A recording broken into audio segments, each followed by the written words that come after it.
Hello and welcome to another edition of SportsZone. We're starting as we always do with Studio 90. I'm joined by Vikram and Jessica. We're on an international break and World Cup qualifiers are being played. The biggest and probably most relevant to the United States was obviously the United States' qualifier against Mexico, played in Columbus, Ohio. The team lost to Mexico 2-1. Which was not the best way to start their qualification process. We'll start with you, Vikram. What were your just overall impressions from the match? The U.S. didn't play great, but Mexico didn't play that much better. Yeah, I thought the U.S. would win because they have been playing well since the past couple of years under Klinsmann, and they have a set formation. But I think for this game they changed the formation, they tweaked a bit, and it was expected that they would win. Mexico didn't play that well, as you said. So I don't know where it went wrong for them. The U.S. had seen some success in the Copa America and the friendlies leading up with the 4-4-2 formation. However, Klinsmann shook it up and went with three central defenders in Omar Gonzalez, Matt Besler, and Michael Orozco, and that really, John Brooks, not Michael Orozco. And it really didn't work out. The U.S. really struggled in the first 25 minutes, which is when Mexico was able to get their first goal. Came back through Bobby Wood, but then Rafa Marquez, the old wily veteran from Mexico, getting the game winner. Jessica, do you think that the U.S., the change of formation is the only thing that's changing that will improve, or do you think the players really just need to step up? And if so, which players really need to perform? Well, for the U.S., I think that the change in formation is definitely something that affected them, but also, going back to Mexico and how they won, I was really surprised because Mexico did not play very well, and in general, I feel like the team doesn't have a lot of chemistry. Sometimes there tends to be focus on certain players, and those players are the ones that they try to pass the ball more to, the players that they try to have make all the plays, and that might have worked against the U.S., but I feel like that's not a great way to play. And in terms of the U.S., I think a couple of players should step up. I would agree. That's a good assessment there. It seems like both teams sort of tried to play through their stars, and it worked out in this game, but not sustainable going forward. It's interesting that you should say that. And one of the U.S.'s big stars, Tim Howard, was hurt in this game. Brad Guzan came in, played fairly admirably, was beat on the last goal. Vikram, do you really think there's any difference between if Tim Howard's playing or Brad Guzan, who will play in this qualifier against Costa Rica? Is there really much difference between those two keepers? I think Howard is much more experienced. Has been playing in the Premier League for a long time now. So has Guzan, but I think now Valdez is playing for the first team in Middlesbrough and Guzan is not getting game time. So I think Howard is a little better keeper, and we saw that in the World Cup, last World Cup, and so I think it's a big blow to them, but I think Guzan can cover it up. Let's see. Guzan played pretty admirably in the Copa America for the United States, but as you mentioned, not getting first-team minutes on a consistent basis. Maybe we'll see a little bit of rust. The U.S. fans will be hoping he won't. The U.S. plays Costa Rica tomorrow, who was victorious in their opening round of qualifying. And Jessica, we'll throw it over to you. What do you think the U.S. needs to see in this match to feel better about themselves in terms of qualification? Well, I think they definitely need to win, and I can see the U.S. Pulling through and winning, considering the upset that they had against Mexico. I think that if they make the right adjustments, that they'll definitely be able to pull through. As you mentioned, the bouncing back from a loss, not something that's unusual for the United States. I believe in the last World Cup qualification process, they lost their opening match in Guatemala, were able to bounce back and qualify for the World Cup. Now, Costa Rica has been a team that's given them a bit of trouble. They did have the famous snowball game in Denver in the last cycle, which Costa Rica was upset about, and they've sort of formed into rivals, not on the same standard. that Mexico and the United States are. But that'll be a hotly contested match, and as Jessica said, it's tough to say must win early in the World Cup qualification process, but it's a must win because that would really put the U.S. behind the 8 ball in terms of qualifying. So we'll shift from CONCACAF qualifying to South American World Cup qualifying.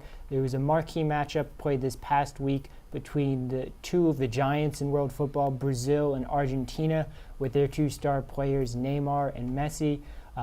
Brazil getting the result, winning 3-0 over Argentina. Vikram, what were your takeaways from that game?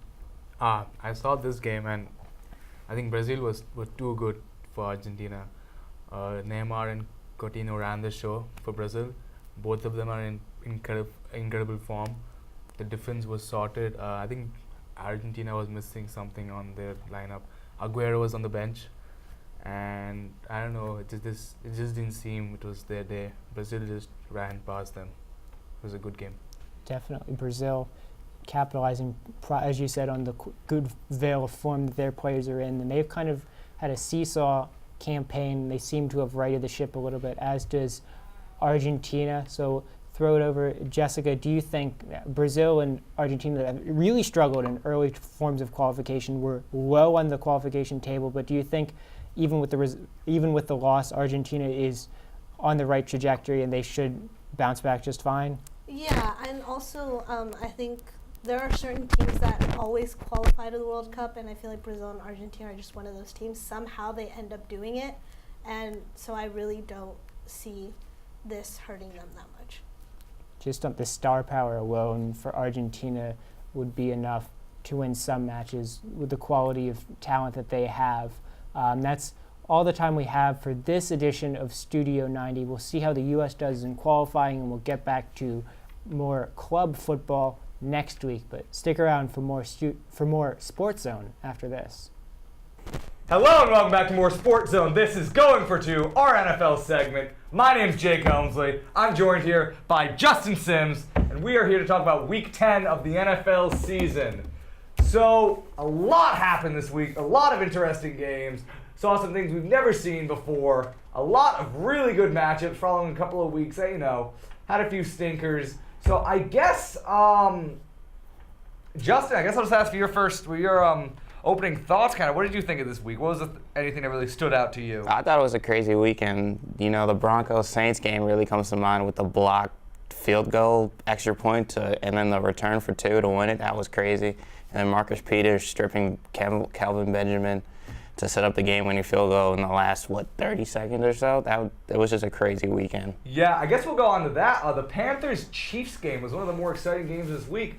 For the first 3 quarters of that game, really, we saw the Panthers have a real return to their form from last year with the way they were winning games, being able to get up 17-0 on a Kansas City team that's been very successful the last year and a half in regular season play. But then we saw Eric Berry get a pick 6 off of Cam Newton, and the Chiefs were able to come back and win 20-17.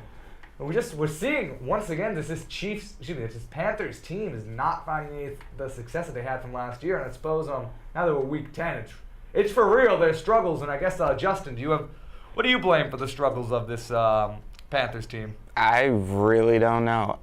I mean, you could look and probably say Josh Norman not being there. That was my initial reaction when Julio Jones early in the season torched them for 300 or so yards or what that was.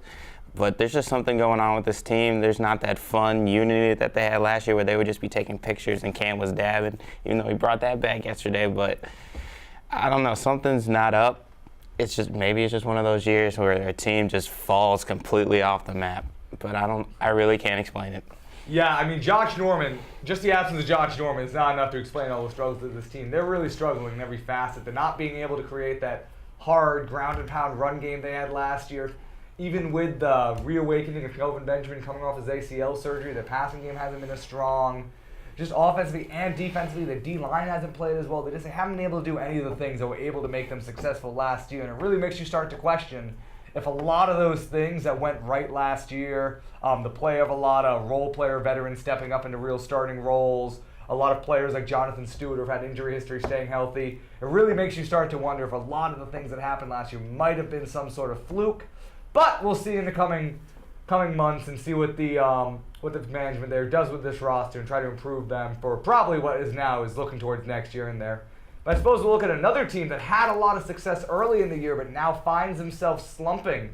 We'll talk about the Minnesota Vikings that started 5-0 and have now lost their last 4 games, losing yesterday to the Washington Redskins 26-20. I suppose start by asking you, Justin, really, what has contributed to this Minnesota struggling? A team that at the beginning of the year was able to really ride on the coattails of just a dominant defense for the first 5 weeks of the game and just kind of an efficient offense that's not being able to find their rhythm anymore. Well, I think exactly what you pointed out, the defense has tailed off a little bit, but I think that's mostly having to do with the offensive line. The offensive line has been decimated. They lost their starting center and left tackle before the season even started. And then Jake Long comes in to replace the left tackle, and I think he tore his Achilles the other day. The offensive line has no power, no oomph. They can't run the football. Sam Bradford has literally like a second to throw the football, and the defense can't be out there for 40 minutes. It's just wearing down, and you see it starting to wear down. We all thought at the beginning of the year this could rival the Denver defense. Clearly, this defense is wearing down at a rate that Denver's defense started to rise to the challenge last year. Mm-hmm. It really does kind of put a lot of questions on a Super Bowl call some people were making earlier in the year. Really, with that offensive line, you're right, they're not able to produce any sort of run game. No. Not having Adrian Peterson, obviously, is the key to them. Yes, Sam Bradford has no time to throw. They're one-dimensional. I mean, Stephon Diggs is a great receiver, and Sam Bradford can get him the ball.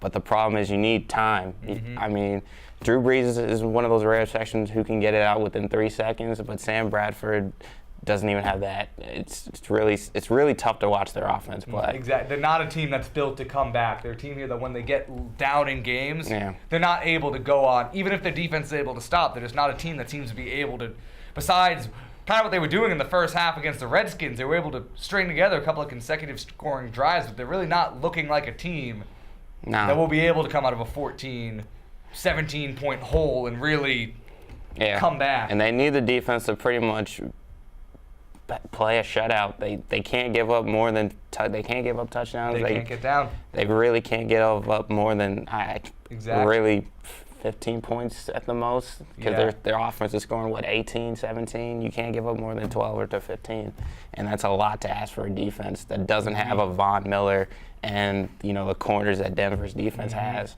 But and I think the wear and tear is starting to show. I completely agree with you. Really, the O-line is something that's almost impossible to really fix mid-season like this unless you have guys coming back off of injury. I mean, clearly you see they did the best they could bringing in a guy like Jake Long, but that's not going to get you very far mid-season. Anyway, though, moving on to another exciting game from this week. We had the Dallas Cowboys in yet another statement win over the Pittsburgh Steelers, coming back with a game that had the most league changes of the year with 7. The Dallas Cowboys to win that the 4:30 game, 35-30. What we saw in this game was Ezekiel Elliott score 3 touchdowns, 2 rushing touchdowns on the final 2 possessions for the Cowboys of the fourth quarter, and having an 83-yard catch and run in the first half. And we saw Dak Prescott throw, I believe, for 2 touchdown passes and around 300 yards.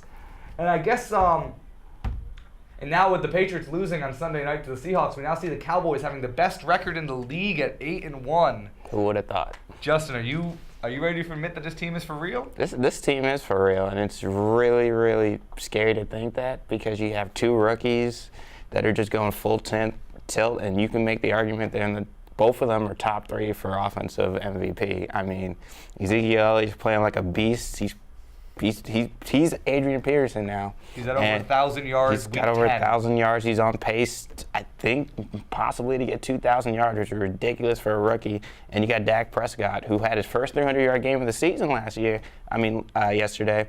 And he's just playing really efficient football. He's doing everything he needs to do, and he's not pressing. He's not turning. I mean, he turned the ball over once last year. He did, but that was on a strip fumble. It was a strip fumble, but he's not making those crucial turnovers. It's true. The stats really don't speak for Dak Prescott. You watch the game, and I've watched most of the Cowboys games. If you watch him, he'll maybe have 1 or 2 throws during the game that you'll go, that was a bad throw. That could have been picked. He'll maybe throw 2 throws during the entire game that are really bad, ill-advised throws. And that's actually led me to something else. A big narrative that's been going on, at least before yesterday night, was his kind of not the disability, but the lack of production by Des Bryant for most of the year. He didn't produce much in the season opener. Then in the second game against the Redskins, he was able to go for, I believe, over 100 yards. Then he was hurt for a couple of weeks. And then before last week, he really wasn't producing after coming back from his foot injury. But then last night, he was able to go for over 100 yards, having a 50-plus yard touchdown grab at about the midpoint of the game. It really just begged the question that I'm beginning to think that Dak Prescott's lack of ability to get the ball, not lack of ability, but maybe lack of willingness to have gotten the ball to Des Bryant during a lot of the year. It's a theory that I've been having.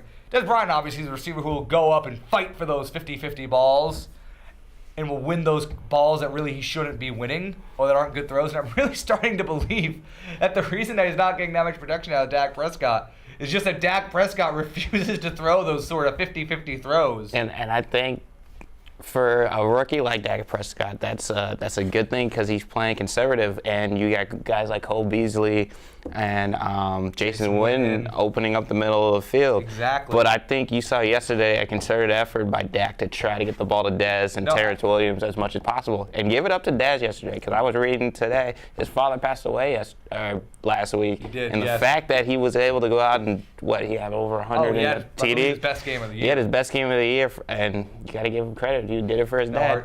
Yes, obviously our deepest condolences to Des Bryant, but even then you saw in this game tonight, even a lot of the balls he was throwing to Des Bryant, he was not throwing him those jump balls. Yeah. He was leading him. He was getting him on slant routes. It really seems like Dak Prescott's decision making is just so good that he's not willing to give those 50-50 balls. Oh, it's off the charts, and I think that's the intelligence because I think he did stay all 4 years in school, and you could see that coming to a receiver who I think can really fight for those balls. And I think it's also the Cowboys staff knowing that they have Zeke Elliott back there, and you got that offensive line that I think is the true MVP. Oh, absolutely. Is the Dallas offensive line. Absolutely, but you do see Zeke doing a lot of things. Oh, yeah. It's really easy to say that, and I believe it, because anybody can rush for 1,000 yards behind that O-line. Yeah. But not anybody can do it by week 10. You'll see, even when the plays are blown up, Oh, yeah. Zeke almost always will make at least the first man miss, like on his first 2 steps. And also, the thing that's really been great about him is his ability to pass block. Yeah. Rookie running backs usually are not able to pass block at anywhere near the level, and you'll see him make at least a handful of crucial blocks. No, Zeke had a couple crucial blocks yesterday, but the offensive line is giving Dak time to throw, but Dak is also extending plays with his legs, and he's being smart when he does that.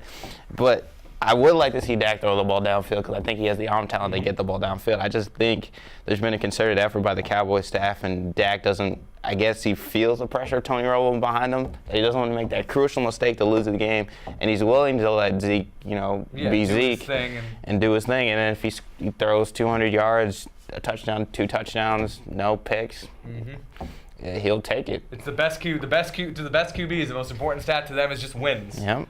But you look at that, and then you also see this Dallas defense obviously is a fairly undermanned squad, not much of a pass rush, but they've really been overperforming. Last night being the first game where they've let up over 23 points, which, when you look at the statistics, they're probably about in the middle of the league, but that's a fine weight. That's a fine amount of points. Giving up 23 points a game is fine when you have an offense like that, with a kicker like Dan Bailey, with a runner like Ezekiel Elliott. And you see that in the next coming weeks, they'll be getting back Barry Church. They'll be getting back Morris Claiborne, who was playing at an all-pro level before he went down. Which is crazy to think about. Like 3 years ago, Morris Claiborne playing at all-pro level. Absolutely. Well, my only thing, which you touched on briefly for Dallas that concerns me, is the lack of a pass rush. Because in the playoffs, when you're playing against the Aaron Rodgers or the Tom Brady's of the bunch, you need that one guy to get in. That's how Denver won last year. They had 2, but they had one beast guy in Von Miller who got to the pass rush to the QB at Royal. Dallas doesn't have that. It concerns me because I feel like when they have to face really good QBs like the Tom Brady's and the Aaron Rodgers of the world, Ben Roethlisbergers. and the Ben Roethlisbergers of the world with also really good offensive lines, I don't think they could blitz because they're having to run 5 and 6 guys in the box, and I'm afraid that will eventually expose them. But as of right now, you've been seeing since coming off suspension, DeMarcus Lawrence has really stepped into that lead role, and his statistics have been rising. So it'll be interesting to see how he goes as he goes through the year and gets more comfortable and reacclimated. But anyway, moving on to that, finally we will get into our games of the week for next week.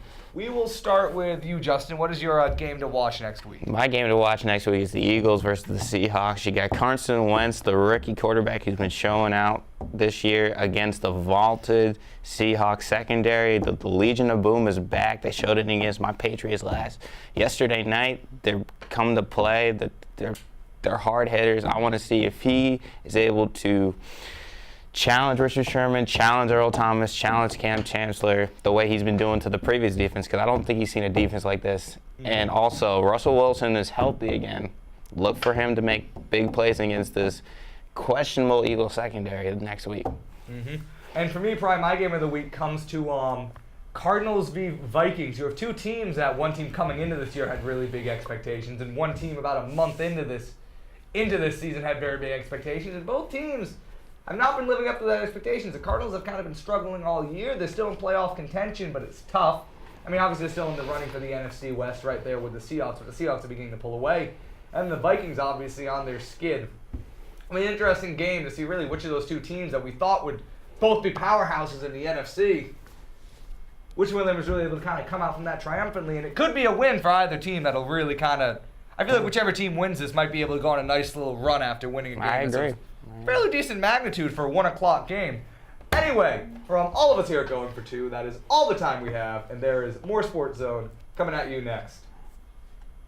Hello and welcome back to more Sports Zone. This is our fantasy segment, the Galleon and the Gridiron, the segment where we show you all the tips, tricks, secrets, and skills you need to win in your fantasy league in Week 11 and beyond. My name is Jake Helmsley, and let's dive right on in.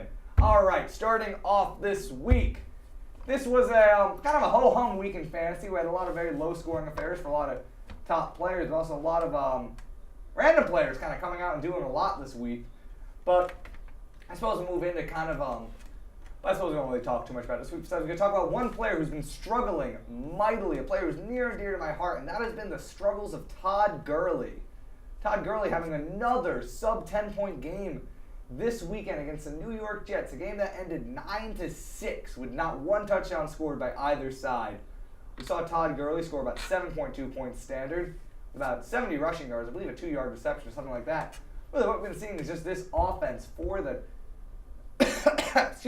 for the LA Rams has just been struggling, has been unable to really just open things up for him, which was really a lot of us were afraid of this going into the season, but also a lot of us, like myself, were convinced that Todd Gurley's talent would be able to overcome this sort of, even if they were stacking the box against him. But so far, the total inability of Case Keenum to direct that offense and lead it to any sort of success has really stumped his development. It's really getting worrisome coming into the playoffs as Todd Gurley owners who still have playoff chances do need to begin to worry about if he should be a player who should be kind of dished off or not.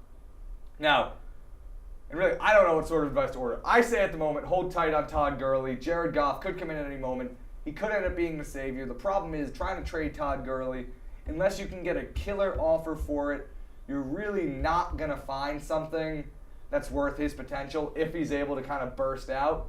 So I would sit tight on Todd Gurley right now and just hope that LA passing attack is able to kind of materialize in some marginal, because the thing about it is they do not need that passing attack to suddenly become something great. They just need it to become something league average, which I think is something that Case Keenum will at least be able to pull together a couple of games for, or Jared Goff, if he comes in Week 12, Week 13, at least before there's enough tape on him where defenses can start game planning for him, or at least be able to provide them with something of a spark.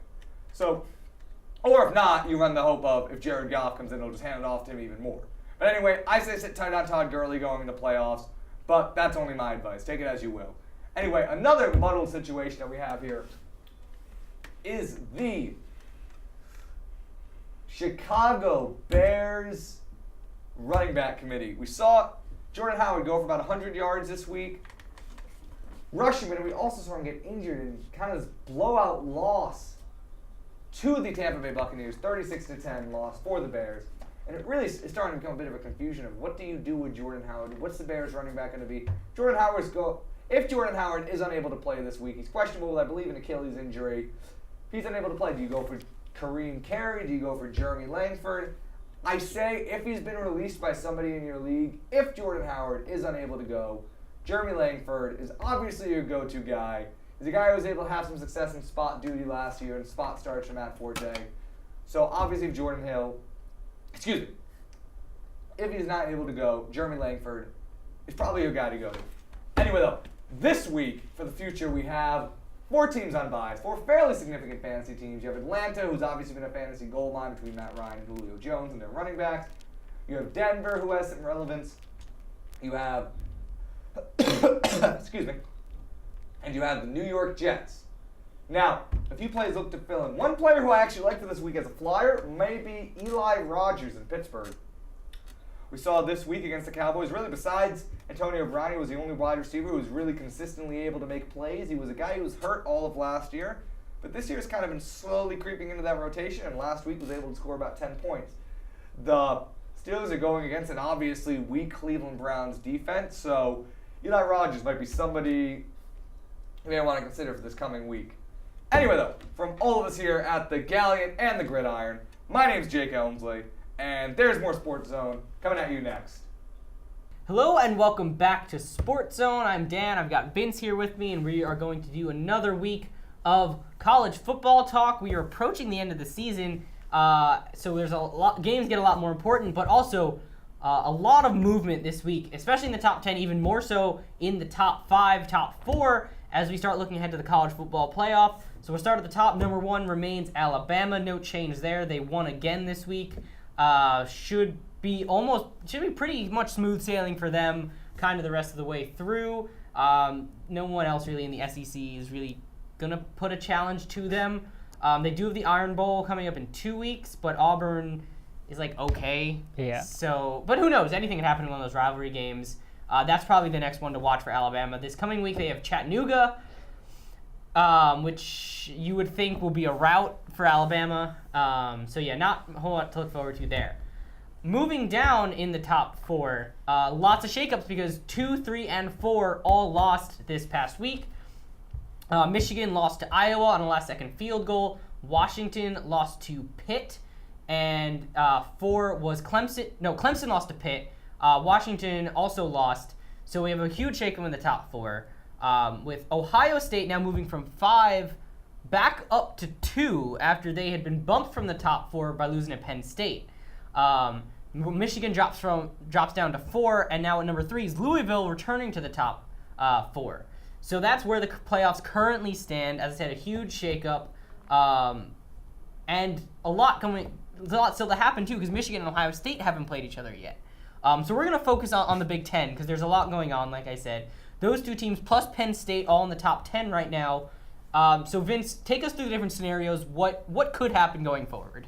Well, it's very interesting. Penn State they're sitting at number 9, but they really have the best chance of getting to the Big Ten title game. Those 3 teams all have 1 loss in the conference. Penn State has beaten Ohio State, so they hold the tiebreaker over them. Ohio State, if they are to beat Michigan, means they do not go to the Big Ten title game to play Nebraska.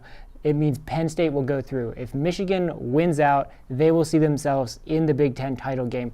But Penn State will like their chances considering that Ohio State and Michigan, if you look at the way those 2 teams are playing at the moment, Ohio State is definitely playing a lot better ahead of their matchup in 2 weeks. And Michigan is really in shambles because it was just announced today that Wilton Spade, who's their quarterback, most likely won't play next weekend against Indiana. He's been their quarterback all season. They've had a fairly high-powered offense that's had a couple games where they haven't done so well. One of them was last week against Iowa where they put up 10 points, and they put up 10 points in the first quarter and then just couldn't score the rest of the game. There was shut down. So I think if you look at it, Penn State has the best chance because I personally at the moment think Ohio State's going to beat Michigan, which will vault Penn State back into relevance and the Big Ten championship game. Well, nothing would make our old buddy Deepak happier than to see Penn State making its way towards the college football playoff. But yeah, you talked about Wilton Spate. Interesting conflicting reports, right? I saw one report on Twitter that said game time decision for next week, and I saw another that said he's out for the season with a broken collarbone. So something to watch. I'm not sure which report is true. They're reporting a bunch of different things, but that could be a big blow to Michigan and could make Penn State fans very happy. So we'll talk about 2 other teams that are now in the same conference, also in the top 5. We got Louisville at number 3, Clemson at number 5. Those teams have already played, and Clemson won there, but Louisville getting the edge in terms of the playoff. How do you see the ACC shaking up?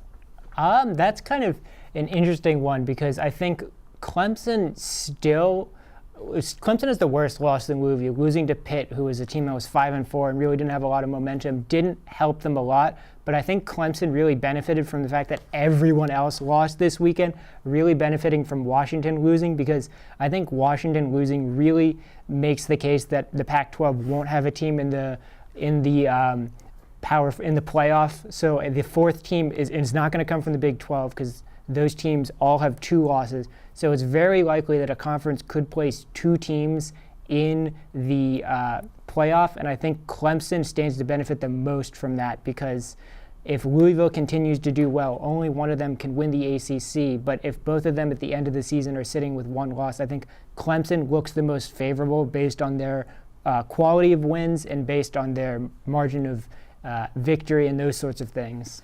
So here's an interesting question now. Do you see it shaking up as, Alabama at number 1, potentially the winner of Michigan, Ohio State at number 2, maybe, and then either Louisville or Clemson 3 and 4 in some order, depending on who wins the ACC? Is that how you potentially see shaking it up, or do you think the loser of Ohio State, Michigan could take the 4 spot over, say, a Louisville? Now that's interesting. I think it depends on who loses. Who the loser is in the Michigan-Ohio State game. I think if Ohio State loses, then their college football playoffs are basically over. I think if Michigan loses, they potentially could see themselves in that 4 spot, but that's really what it's all going to come down to. Auburn really did themselves a disservice this week because they were sitting with 2 losses, and the ability to play themselves into the SEC championship game if they were to beat Alabama. Losing to Mississippi State this week Georgia, didn't do themselves any favors, because now their college football hopes are basically done. Their SEC title hopes are basically done. So we're looking at potentially 3 teams if Washington's able to win out, but they're really on the outside. I think the best chance still lies with Clemson, though. All right, interesting, fun little factoid. My favorite name of the weekend, the kicker for Pitt, Chris blew it, except he didn't. He didn't blow it. He hit the game winner, 48 yards. What a guy! That's one of my favorite stories of the weekend, at least in terms of college football. So we broke down what we think the college football playoff will look like. I think that's a good point to end, and with me yelling at the camera about Chris blew it. So that is all for this college football segment. Stay tuned for more SportsZone after this. Hello and welcome back to SportsZone. I have returned from my absence to do this AU Insiders panel with Vince, who filled in so admirably for me last week. And it was a busy week in AU athletics just because lots of tournament-related things happening. So we'll start with the most recent. This past weekend, Friday and Sunday, was the men's soccer tournament here at American University on Reeves Field, with AU coming in as the number 1 seed. They won their semifinal match on Friday against Bucknell in double overtime, 2-1. Jake Garcia, really a nail-biter. Jake Garcia scoring in the 87th minute with the Eagles trailing 1-0, and then scoring again in double overtime to put it away. Hell of an effort from Garcia, who doesn't get many chances to shine offensively as a center back. But that was, his performance at Bucknell. It was a sluggish first half, I thought, though. I thought Bucknell really kind of outplayed them in the first half. Turned it on as the game went on. Would you agree? I would say so. It seemed, and this was a theme for both games as well, the championship game as well. It seemed AU kind of came out a little bit flat and seemed a little bit almost overwhelmed by the moment, by the volume of possibly hosting the tournament, and it almost seemed like they expected, because Bucknell was the 6th seed, the lowest seeded team in the tournament, that they just had the foregone conclusion that they were going to win, and they really had to work for that game. And I think the semifinal game played into their championship game performance as well, because as we mentioned before the show, that's 2 110-minute games on your legs in a short amount of time. It really does a number on you.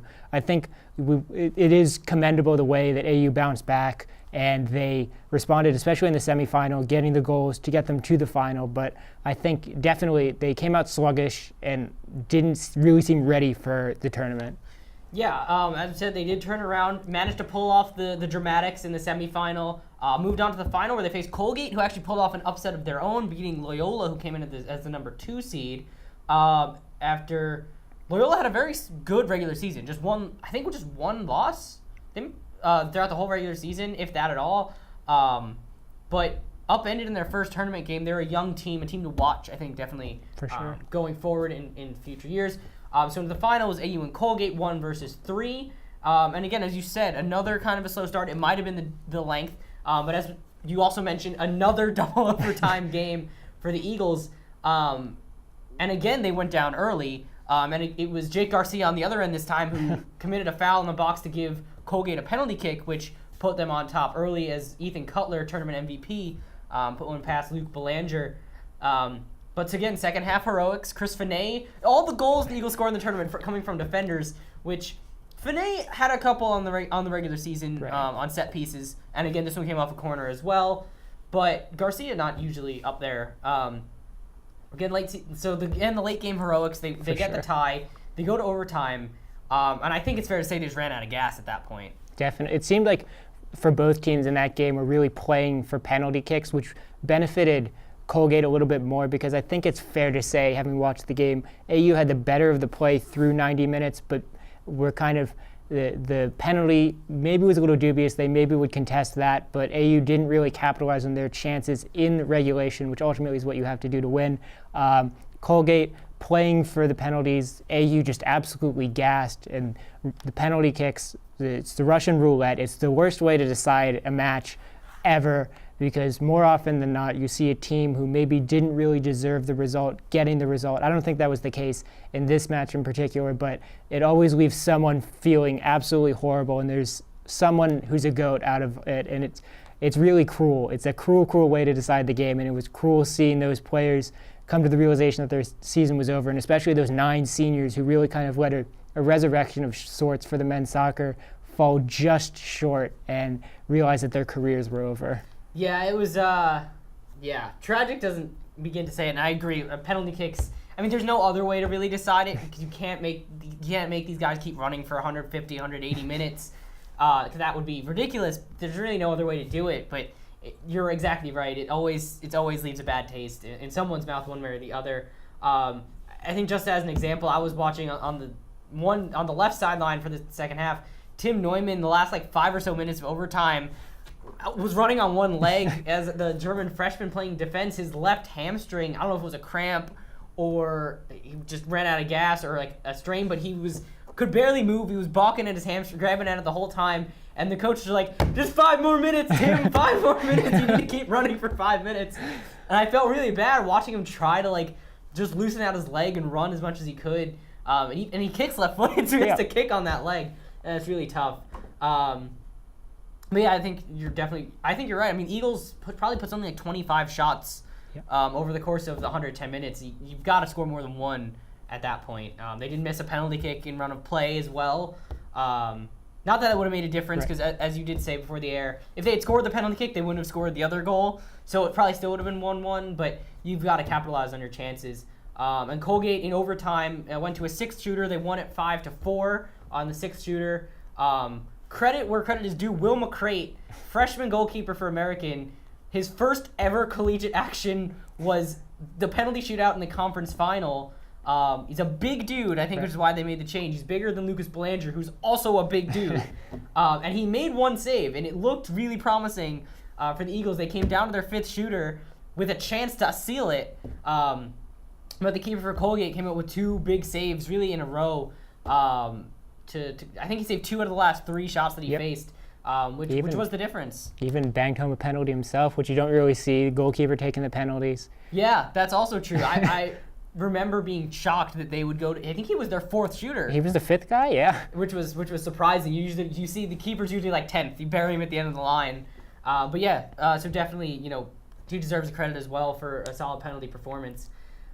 Anyway, we'll move away from soccer, because we spent all of our time talking about that. As great of a game as it was, we could talk about it for ages. But I think where we left it last week, we had field hockey had a play-in game in the NCAA tournament. They defeated Kent State at home in a close game, but they did move on to face Duke in technically the first round of the NCAA tournament. I think they lost 3-0, which is a very solid performance, and it's a very good Duke team. I think so. I think The biggest thing for this AU team was they got back to the tournament after they hadn't been there the past couple years, and they really conquered their demons against BU, who has been their kind of their foil team the past couple years. They got over that hump. They got the result against Kent State. It was great to have a home game, NCAA tournament game. Natalie Conrath getting the late winner. AU field hockey having their own late drama of their own. But I think realistically, we all could have, going into the Duke game, that was about the extent of where we saw that going. But I think we'll commend Steve Jennings and that crew for the season that they had. They were nationally ranked for the majority of the season, which is phenomenal. I think they had a phenomenal season capped with an NCAA tournament win, which not too many teams get to say. Yeah, absolutely. And it had been a while since the Eagles had lifted the Patriot League trophy as well. I think 2013 season, which I guess was my freshman year, was their last championship. BU, as you said, had been a thorn in their side the last couple years. So yeah, congratulations, of course, to Steve Jennings and the ladies of that team as well. And yeah, I think you're right. Beating Duke was a pipe dream, which I think we knew was probably not going to happen. But 3-0 is competitive. Right. They didn't get blown away, which is definitely something to say.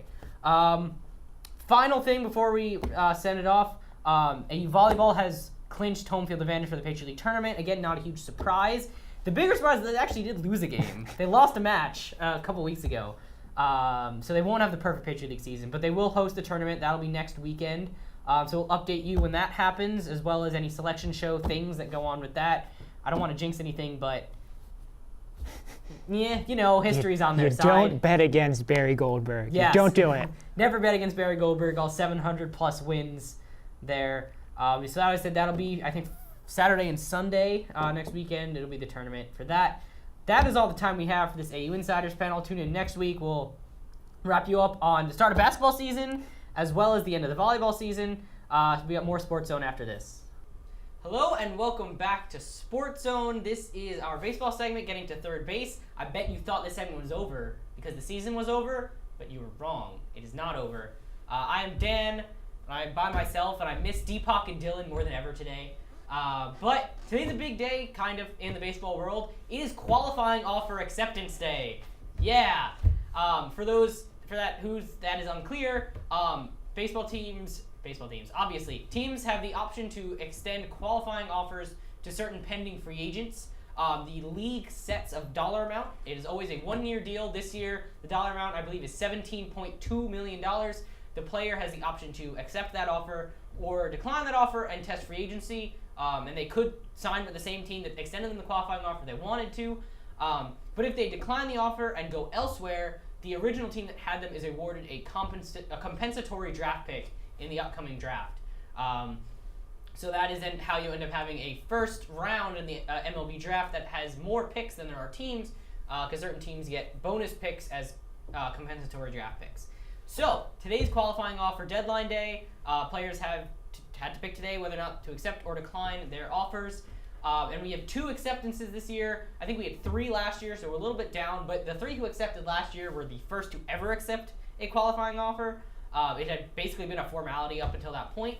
But this year, Jeremy Hellickson of the Philadelphia Phillies and Neil Walker of my New York Mets have both accepted the one-year deal worth $17.2 million. The Hellickson deal is very interesting, as all reports coming out of Philadelphia were that the Phillies may not have actually wanted Hellickson to accept the offer. They might have just been extending it as a formality to try to get that draft pick. And then when he actually accepted, it kind of puts a little wrinkle in their plans, because now they have to pay him $17 million. And whether or not he's worth that is actually a little bit questionable. And again, the Phillies are a young team that's rebuilding. They probably could have used that draft pick to kind of bring in some talent that they could use going forward. But nonetheless, Hellickson accepts the pick. He will stick around unless the Phillies trade him. So yeah, they're kind of stuck with him now. As for Walker, not a huge surprise that he accepted. A lot of people within the Mets circles thought that he was going to accept the qualifying offer. He's coming off of back surgery, which ended his season a couple months early, and was not expected to be a huge second base market for him. And 17 is probably more than he would have gotten on the market. So the idea here, probably he'll take a one-year deal, expecting that he can put up similar numbers to what he did last year, hit about 25 home runs, and basically make it a show-me season and see if he can get a longer-term deal in 2017 in the free agency market. Notable names who would reject their qualifying offer. Again, none of these are really surprises. Yoenis Cespedes, Jose Batista, Edwin Encarnacion. These guys are all available free agents, among many, many others. So, it'll be interesting to see how that plays out. Again, none of those are surprises. I don't think anyone thought Batista was going to stay for 1 year at 17 mil. He was going to play the market always. He's a power righty outfielder. He's going to find a big money deal probably somewhere. Whether or not that's Toronto remains to be seen. But it's very unlikely that Toronto brings back either Batista. No way they bring back Batista and Edwin Encarnacion. They recently signed Kendrys Morales to be their DH to a 3-year contract. So one of them will go because only one of them, they can't, Morales can't play the field. So you can't have 2 DHs, so one of them will leave. Whether or not it's Batista and Encarnacion remains to be seen. Encarnacion, I guess, could play first base. Batista, an outfielder. I think Batista more likely to come back. But Toronto's also been in talks with the Mets about Jay Bruce, which presents an interesting dynamic as well, because if they don't think Batista's coming back, Bruce is definitely an option. There's also rumors they want to platoon with Melvin Upton Jr. in a corner outfield spot, and Bruce would give him the option to do that as well. But I think Bruce would want to be an everyday player. He's been his whole career, and he's a solid player. But what makes that interesting is I consider it highly unlikely that the Mets trade Bruce unless they're very confident that Yoenis Cespedes is coming back. Sandy Alderson has said that he's already started talking with Cespedes' agent, which is more aggressive than we've seen Alderson in the past. And there's a chance that they're going to meet more. Alderson expressed confidence that he thinks it's reasonable they can find something and find a way to get this done by winter meetings next month, December 4th through the 8th, when the GMs meet to discuss trades and things like that. If he thinks there's a chance the Cespedes deal can be done by then, that would be a huge stress reliever for Mets fans everywhere. There would be no more down-to-the-wire panicking, no more concern that he's going to the Nationals, who are said to be interested in him again. But we'll see how that shakes out. And like I said, unlikely that Bruce is moved if Cespedes doesn't come back. So that might be just a potential offers on the table. Get back to me when you know. Moving on, away from kind of power hitting outfielders to some relievers. Some big name relievers on the market. Aroldis Chapman is available. Kenley Jansen available. He declined his qualifying offer. Mark Melancon also available, was traded last season to the Nationals. He's now a free agent. So those are 3 top quality closers on the market for a team that needs bullpen help.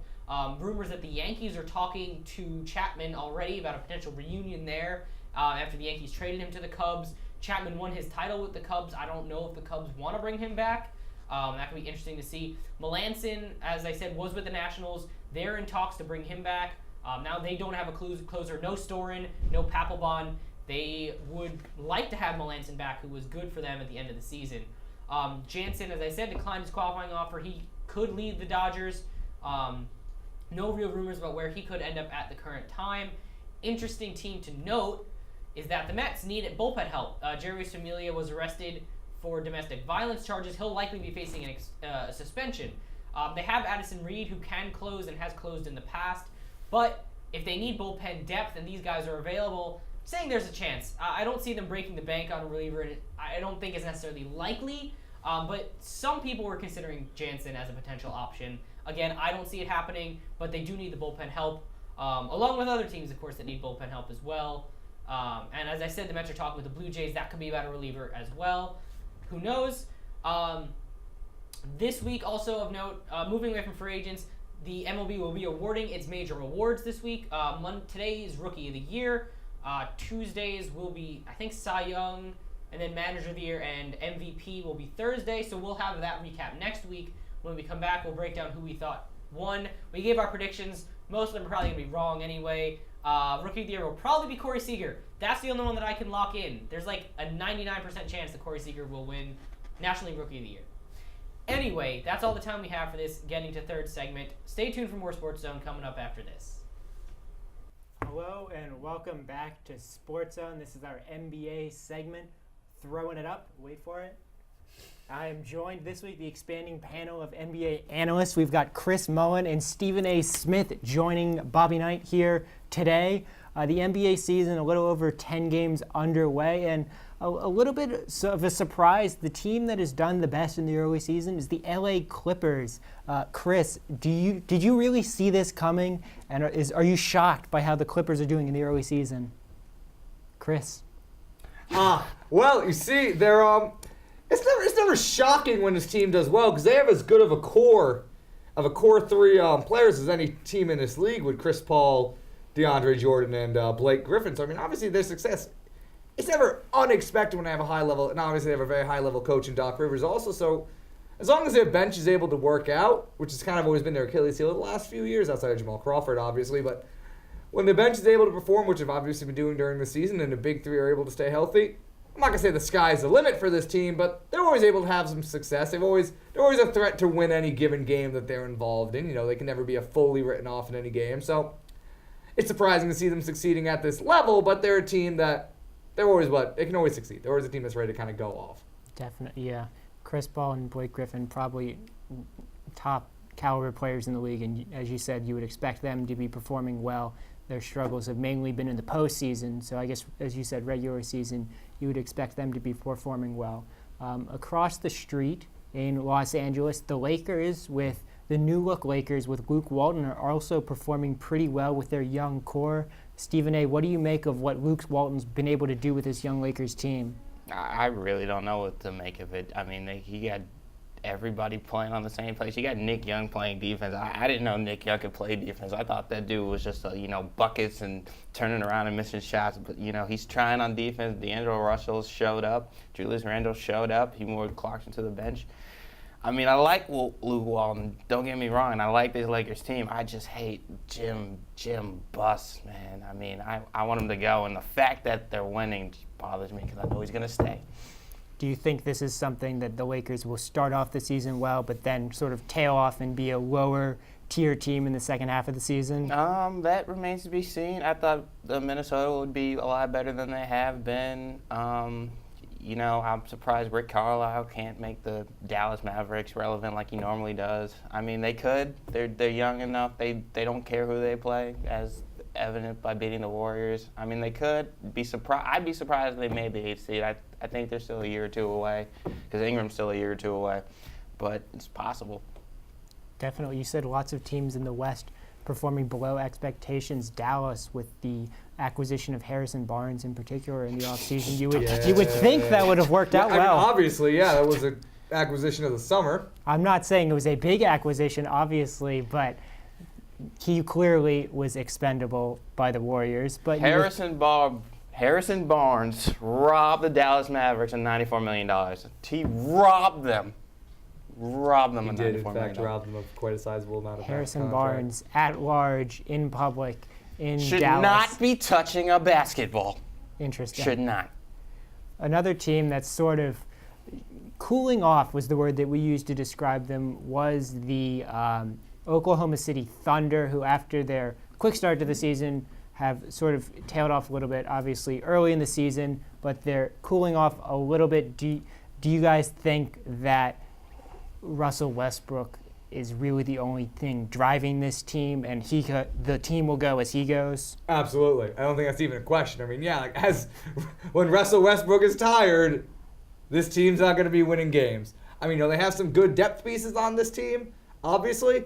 They have some decent players in Steven Adams and Oladipo, but, those are guys who are going to fully win you games. I guess this team is going to live and die by Russell Westbrook, which I'm sort of a critic of Russell Westbrook. I don't think he's necessarily the guy you want to live and die by game in and game out, especially when you get into the postseason. But like it or not, that's the position that this team is in. And yes, it's going to all be based on West. So when he's playing at the all-world level, he plays at 90% of the time. They'll be right behind him. They'll be in every game they're playing in. But no, I mean, they're obviously not going to. There might be a playoff team in a Western Conference that we're seeing some underperforming teams, but they're going to live and die by Russell Westbrook. That'll be interesting. We'll shift from the Western Conference to the Eastern Conference. Usually gets undercovered by lots of outlets, as it's not really as exciting as the Western Conference, and lots of teams are struggling. We'll touch on one team who's struggling, who really wasn't expected to struggle, and that's the Indiana Pacers. Stephen A., we'll throw it over to you. Why do you think the Pacers are struggling as much as they are in this early season, given now they have got a healthy Paul George back? They should be pushing the top of the Eastern Conference, but it's just not happening. I don't know what to tell you. I mean, Paul George is a bad man, and I don't know what to do. And he's a dear friend of mine, and I wanted to see him succeed, but he can't do it by himself. And Jeff Teague and Montel's, you know, it's just like they're like garbage cans. They're just trash on defense, man. They're just an open turnstile, just waiting for somebody to score on them. And I mean, Paul George is putting up his numbers. Jeff Teague's been disappointing. The defense has been really disappointing. I don't know what Larry Bird was thinking, trading away all of his good defensive players. I mean, trading away Roy Hibbert was good, but, you know, everybody else was, you know, the George Hills and whatnot, who's putting up 20 points for Utah now. But I don't know. I'm surprised. I think they have a worse record than the Knicks, which is shocking. Do you think this Miles Turner project, what they seem to be banking on heavily, I'll throw it to you, Chris, do you think that's Miles Turner not offensively potent at all?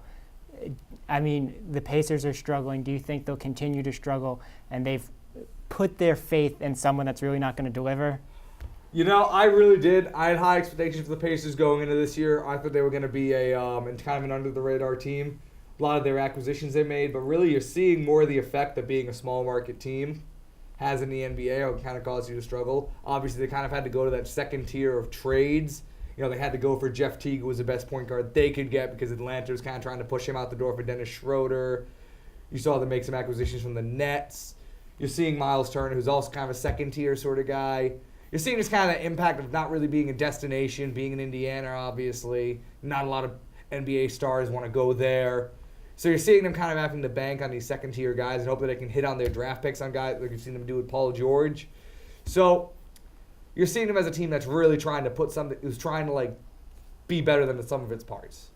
That's a very interesting take there from Chris Mullen. I think before we sign off in this week ahead, which team are you guys looking to show you something the most? Which team needs to have the best week based on how their performances have gone in the early season? We'll start with you, Chris.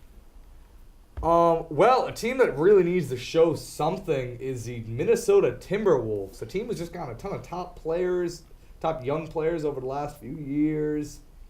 Obviously, Karl Anthony Towns, Andrew Wiggins, Chris Dunn, and they just have not been succeeding. They're 3-7 right now. And it's not like they've had a tough schedule. They've been losing to teams like the Nuggets, like the Knicks. You know, not top tier teams in that kind of that mid range, and they really need to.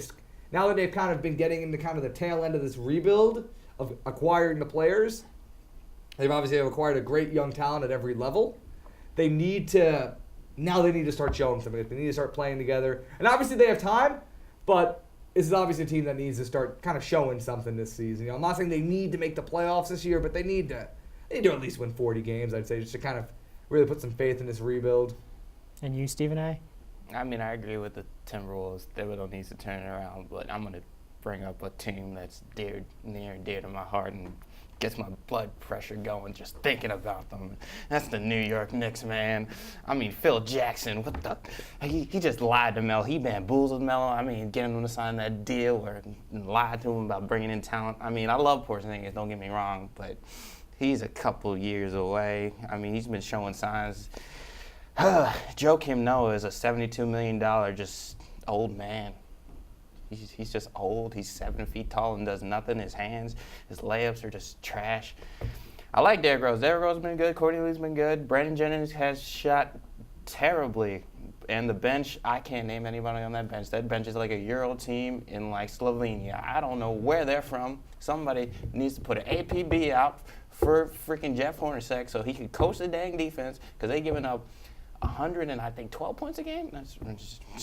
Well, talking about Derrick Rose, what do you think about Derrick Rose's ability to run the triangle offense? Do you think he's going to be able to adapt to that? Because there are a lot of concerns going around. But I don't want to hear anything about the triangle. The triangle is dead to me. If you don't have Michael Jordan, Shaquille O'Neal, Kobe Bryant, Scottie Pippen, I'm so done with the triangle. Let the man run the dang pick and roll. Stop trying to live in the dang 90s. It ain't the 90s, man. This ain't Isaiah Thomas. This ain't the Jordan rules. See, now I've done did it. We've boiled the blood pressure of Stephen A. Smith a little bit there, and I think that's where we'll end this Throwing It Up segment. Bobby Knight needs to do his homework on basketball a little bit more, But we threw it up this week. It was a little bit of an air ball, as usual. You're a dear friend, Bobby. Now, you've done a good job. Dear friend. We'll stick around for more Sports Zone after this. Hello and welcome back to more Sports Zone. This is one of our favorite segments, Thumbles, where we talk about the good, the bad, and even sometimes the ugly. My name is Jake Elmsley, and I will be starting us off here. Okay, to start, what is important that happened to me? Thumbs down to another week without Ryan and another week without Nathan. Just really hurting my mojo a little bit. Not even gonna lie, got into gridiron. It's a little hard to do by myself. Thumbs up to Stephen A. Smith stopping by. That was a big boon for our NBA segment. Moving on to what's been a pretty depressing week in sports for me.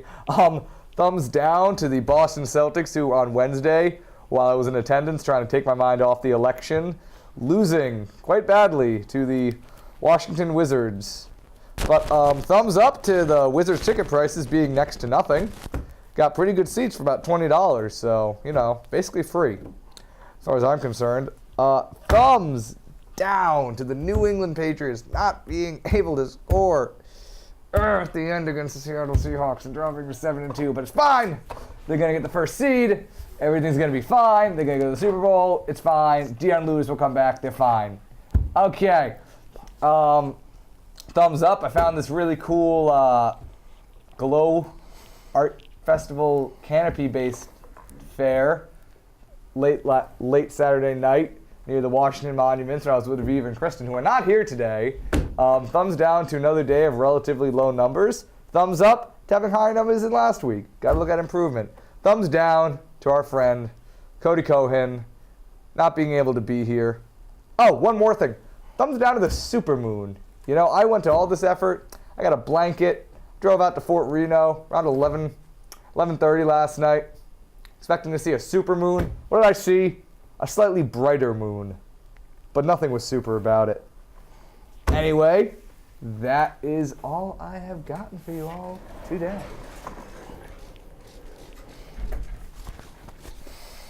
Hi, everybody. So, thumbs up. Yeah, it's been a pretty bad week. Thumbs up to Thanksgiving next week. Everybody loves food. Love my favorite holiday. All the food I could eat till I eat it all. And thumbs up. Probably gonna go see a Wizards game Thursday. So thumbs up to that. Thumbs up to the semester almost being over. So yeah, that's all the good I got. Thumbs down to Patriots losing last night. Thumbs down to my Knicks not playing defense. Thumbs down to just 2016 as a whole. I mean, dang. 2016, man. That's all I got. I'm going to end it on that. It's making me sad.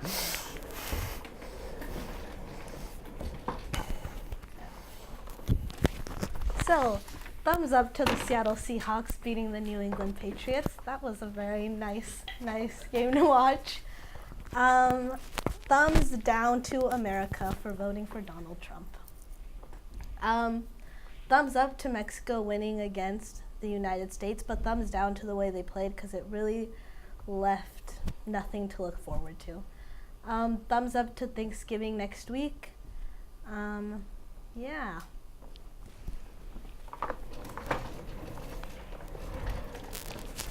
All right. To continue with just the general thumbs down trend, we'll go thumbs down to the Pittsburgh Steelers defense for doing the impossible. Nobody thought they could do it, but they blew 2 leads with under 2 minutes left in the game. That's admirable. The same guy. Their defense is so bad. So I have good. my phone on ringer. I think they're going to call me up and say, Vince, we need you in the secondary. We can't stop anybody. We need you to play any position because our defense is so bad right now. Artie Burns, more like Artie Burned. There you go. Bring back Ike Taylor. There's numerous problems with the Steelers. Thumbs down to their ability to not get 2-point conversions. They just really was terrible. Thumbs down to the coaching. Now they're out and saying, oh, Ben Roethlisberger's talking about how the coaching's poor, and now everyone's firing on Mike Tomlin. So they're just not a good locker room environment there. The Steelers are in shambles. 4-game losing streak. Awful. Thumbs down to Jurgen Klinsmann. That man, lots of opinions about Jurgen Klinsmann. Switching up the formation against Mexico after they had done nothing wrong beforehand, have never played with a three-back line in his 4 years, decides all of a sudden in the biggest qualifier, the biggest game of the year, that he's just going to throw out 3 central defenders. They got absolutely run circles around in the first 25 minutes against Mexico. The only reason they were able to switch was when Andres Guardado got hurt for Mexico. Michael Bradley was able to come over to the sideline and say, Jurgen, the 3-back's terrible. We need to switch the formation. They came back into the game a little bit, but lost to Mexico. 2-0. No more. Jurgen Klinsmann, you got to fix it, man. If you lose against Costa Rica, I can't be quiet any longer. We need you out because the results have just been so bad. We'll go thumbs up. We'll end on a high note. Ryan's not here to experience it, but it's the first VCU-related thumb of the year. They defeated UNC Asheville in their season opener for basketball. Also, thumbs up. VCU player Tori Burston, who I went to high school with, walked onto the team. He's now a redshirt senior. They awarded him a scholarship. It was kind of a cool thing. Made the news. Hard work by Tori paid off, so that was pretty cool. So thumbs up to the Rams. That's about the only thing that went well this week.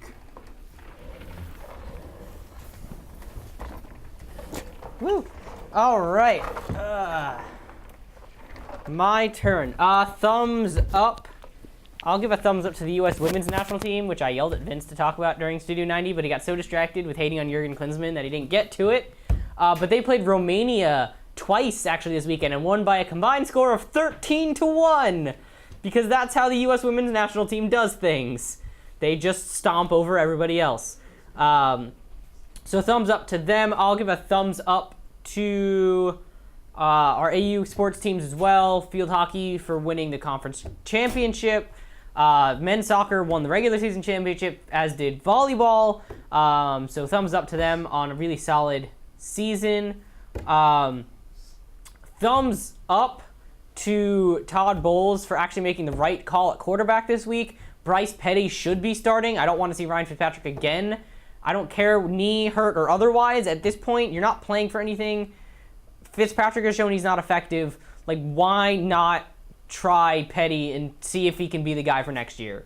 So I think Petty was the right call for this week, and I hope to see Petty continue to start after the bye. I'm sure I'll be proven. I'm sure that won't happen because Todd Bowles is not going to do that, but that's what I want to see. So I'll give the thumbs up at least for this week. I will give a thumbs up to a wild and crazy weekend in college football. Numbers 2, 3, and 4 all losing this week. Makes Vince and I's lives a lot easier when we don't have to stretch to talk about stuff in college football because neither of I are experts on that. So I will give a thumbs down.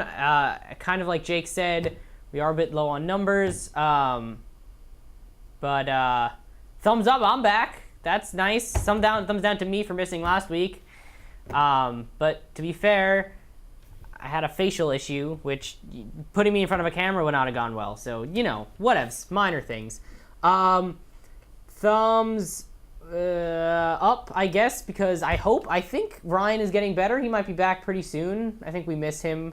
So we're hoping he comes back shortly. What else do I got? Oh, thumbs up to Justin on that great Stephen A. Smith impression. Outstanding. I was very impressed from the back room. Thumbs. What else do I got? Football, baseball stuff. I don't know. Thumbs up, Neil Walker. Accepted his qualifying offer. I'm happy to see him back. If the Mets makes their lives easier because now they have second base locked down, and they got that great middle infield tandem, Cabrera and Walker, back for another year. So that'll be good. Hopefully Cespedes returns. We can stay a little bit healthy. Wouldn't that be nice? I think that's all I've got. Thumbs down because we're really falling behind on ice time. I have no idea what's going on in hockey. Really, Ryan is our hockey guy, but he's not here, so we're kind of struggling on that. Oh, I forgot. Thumbs up, because I missed it. Didn't have a chance to get this during our Insiders panel. AU men's basketball only lost to Maryland by 6 points. False. Really? Yeah. Dang. They played them tight the whole way. It was actually a really good game. The final score mightn't have gotten away because of foul shots. Might have been 8 or 10. But it was really close. They were leading at one point with 6 minutes left.